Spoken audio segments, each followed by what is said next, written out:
during the entire software development process, let's look at how a tester can contribute and help the team in terms of ensuring the testing is done by the entire team, not just by a tester. So before getting into that, before getting into how tester contribute and helps the team, and we talked about the two ways the tester can help the team. One, by supporting the team to ensure that the team is getting feedback much faster and then earlier, and also in terms of critiquing the product to ensure that the value from the product is high. So we will be looking into that in the upcoming slide. Before that, we need to kind of see why, why this is going to be slightly different in Agile compared to a traditional software development. So when a tester gets into Agile, what are the few challenges that he is facing, or what is that going to be make it more interesting for him? So we all know that in a Scrum development methodology, we are working on a time-boxed environment. We have various sprints, where sprint 0, sprint 1, sprint 2, which are time-boxed, and the entire activity has to be finished in that certain time box. And your delivery is an incremental delivery. For an example, in sprint 0, when the team has delivered a shippable feature of 1, in sprint 1, the team is delivering a shippable feature of 2 and 3 along with the feature 1. But when the team delivers the feature 2 and 3 in sprint 1, the team also has a responsibility to ensure the quality of the feature sprint 1 and ensure that that meets the quality needs that the customer is expecting. And this becomes a little bit more difficult as you go through the sprint, and as you can see, since the scope is keep on increasing from a quality perspective, at the same time your time is a constant. So how would you basically handle a scenario like that? Along with that, one another interesting aspect from an Agile perspective is how often do you release? We know that Agile talks about shorter releases, shorter iterations, so that the feedback comes back much early. I think it might be really interesting to kind of share a blog from Timothy. He was part of an organization called IMVU. If you are familiar with the lean startup, it's basically the owner of the IMVU who came up with that concept.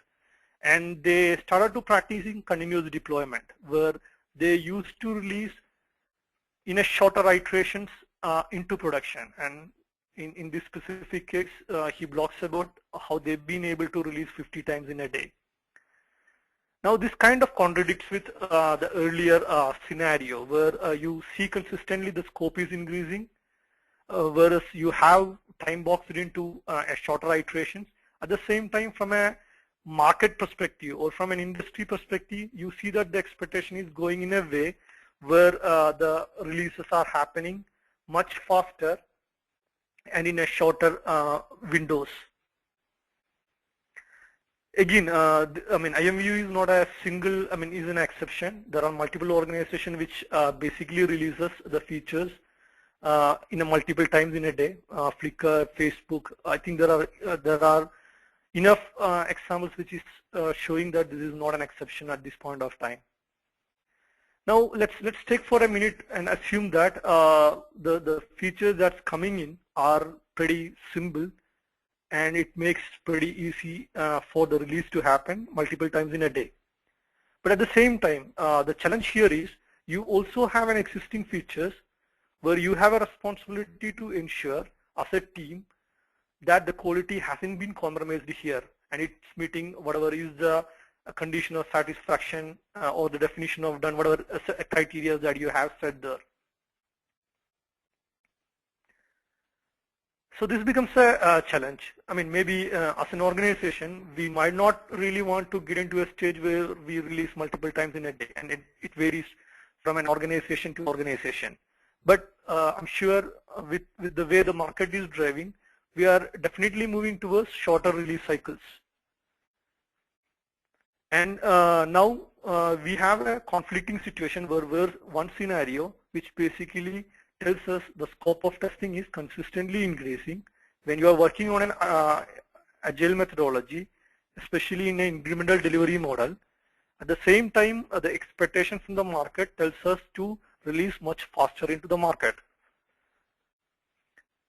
Let's try to see how we can kind of address this scenario, and the next couple of slides we will try to kind of go through various strategies that we can use to get there. Again, it doesn't basically mean that we have to use all. Depending upon the need, depending upon the certain specific scenarios, we should be able to adopt which makes sense to us and being able to use that in our testing practices. But before even going there, let's try to go back to some fundamentals. What is testing all about?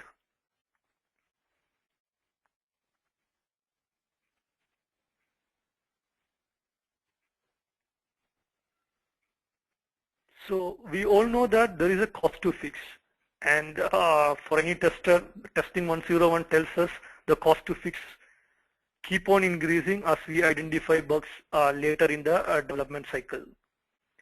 So the picture which I have shown here, it represents a scenario which we used to follow some time back, where we used to have multiple iteration, where we had an iteration which starts with the requirement capture. Then we have a couple of iterations where the team works on the new feature development, and the testers test those new features and ensure that that meets the criteria. And once the new feature testing has been completed, the team focuses on the regression testing, where the end-to-end workflows, the existing legacy features, the integration with the external system all has been tested. And one interesting aspect here, and one thing that as a trend consistently used to come to us, was where we are identifying bugs. Even though we know the cost to fix is much higher, 25% of the bugs gets identified during the later part of the development cycle. Now the question is, when you are trying to compress your release time, when we are saying you wanted a shorter release cycles, how can you basically eliminate something like an regression testing or a beta testing, which usually happens during the later part of a development cycle, and it's contributing to a lot of bugs where the bugs are getting identified. So if you are eliminating that, you are bringing a big risk into the production where bugs will be identified in the production. The testers really get upset in such a scenario. I think when you are moving into agile testing, and what is required in this specific scenario is a shift in mindset. As a tester, we are tuned to identify bugs and being able to fix it. So we get happy when we identify more bugs, and the focus is to being able to identify more and more bugs. Again, so that the quality criteria is being met and being able to release a product which customer is happy about. But when you are moving into an agile testing, the shift in strategy or the shift in thought process is required is you to move from identifying bugs to preventing the bugs to get into the system. How you can ensure that the bugs are not getting entered into the system. How you can basically build and prevent and help the team to ensure that as we go through the software development process, we are not actually introducing bugs into the system.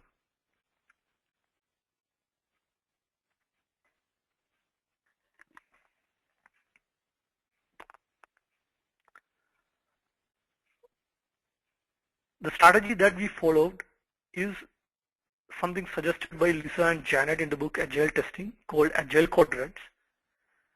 It classifies the end-to-end testing strategy into 4 different quadrants. And again, I mean, as I mentioned, since testing is a whole team activity in Agile, it doesn't basically mean that this will be done only by the testers. But I believe testers has a very key role in driving this initiative and making sure that the end-to-end team follows that. We also talked about the key important points which adds value into the end-to-end testing process, and how a tester can help in that. One, we mentioned about supporting the team. which is, if you see this 4 boxes on your left side, there are activities which is helping the team, which is supporting the team to get feedbacks much early. And on your right side, there are activities which is going to help in critiquing the product, helping you to ensure that there are value being generated and the customer is getting more value out of the end software development that's happening. We'll go through each of this quadrant, but it doesn't basically mean that you need to start with quadrant 1 and move to Q2, Q3, Q4. But for the interest and for the logical flow, we will be starting with Q1. And as we go through each quadrant, we'll try to see how a tester can contribute to that activity and how he can champion the activities in each of these quadrants.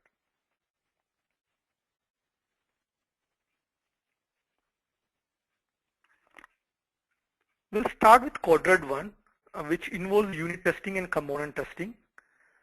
And as you can see here in the picture, and pardon me for this, I mean the picture, I just got it from the net, so it was not very clear.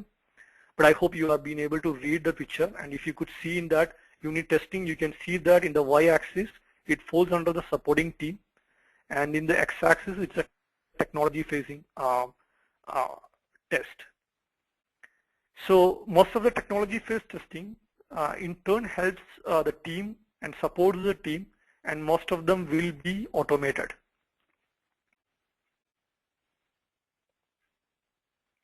Now, why is unit testing so important? I mean, so this is one area where many teams try to compromise, where they feel that it's not really adding a lot of value. What we have seen over a period of time, when the team writes test using unit test, especially using test-driven development, where they drive their design and drive their code writing test first, one very clearly visible differentiating factor is the improvement in the quality, how fast you are being able to identify bugs, or more importantly, how you are preventing bugs from even getting into the system. So the application which had like a code coverage of less than 60%, and when I say code coverage, it not only mean code coverage from a Clover perspective or a tool perspective, but in terms of how well they have written the assertion. What we have seen is for every KLOC, the number of bugs getting identified is more than 20. So which basically means that if you have an application which has a less than 60% of a code coverage, you probably can expect around 20 bugs during the end testing activities. But as you progress, as you start writing your code using test-driven development, and your coverage keep on increasing, the number of bugs which get identified from the code drastically reduces. If I remember correctly, if you have a code coverage around 97% and more, the number of bugs that's getting identified for every KLOC is less than 1. So that's a big difference, and that's a lot of value. And remember, most of these unit tests are something that's automated, continuously running, and providing you feedback very early when a bug is getting introduced into the system. So TDD plays a very key role to ensure that the bugs are not getting introduced into the system. Now the question is, what is the role a tester can play in this? Unit test and the TDD is something that needs to be driven by the programmers, and it should be of the definition of done, so that when a code is getting released, it is ensured that it meets the quality constraints. The way a tester can play an important role here is by reviewing with the testers, and this is an ongoing activity. So when you start as a tester, there might be very less you can contribute in terms of a discussion about how effectively a unit test has been written. But over a period of time, you will be able to actively involve in discussions with the developers and being able to help them in identifying the various different scenarios they should have unit test coverage for. So it's a more a collaborative process, and where testers can give their inputs into the unit test. I wanted to call out one thing very clearly. If you are going to invest on TDD, it's a skill which requires a lot of investment from both management and the team. So there is an effort involved also in that, and based on the trade-off, you need to make that call. But having unit tests, especially written through TDD, and having automated it gives you a very strong safety net and will help you being able to identify bugs much early in the development cycle. And let's get into the second area. I mean, I call that how well you can guard your gates during the code deployment. And this is something that testers usually don't give a lot of importance to. Whenever there is a code transition happening from a lower environment to an upper environment, testers can play a key role in terms of ensuring that the code which goes into an upper environment meet quality criteria. This is a very simple thing to do. You can pair with any programmers and being able to ensure that the code deployment is automated, and you set checks and conditions which checks for code quality, unit test coverage, the functional test coverage that you bring in, and ensure that when a code moves from lower environment to upper environment, it meets these quality constraints. Something which testers usually get ignored but can give you a lot of power if you can pair it with a programmer, or if you are somebody who is interested in scripting, working with the team to identify how you can bring these checks and balances into the code deployment process. More importantly, you will have a better control over the quality of the code that's coming in and which needs testing from your end. One other strategy which is being used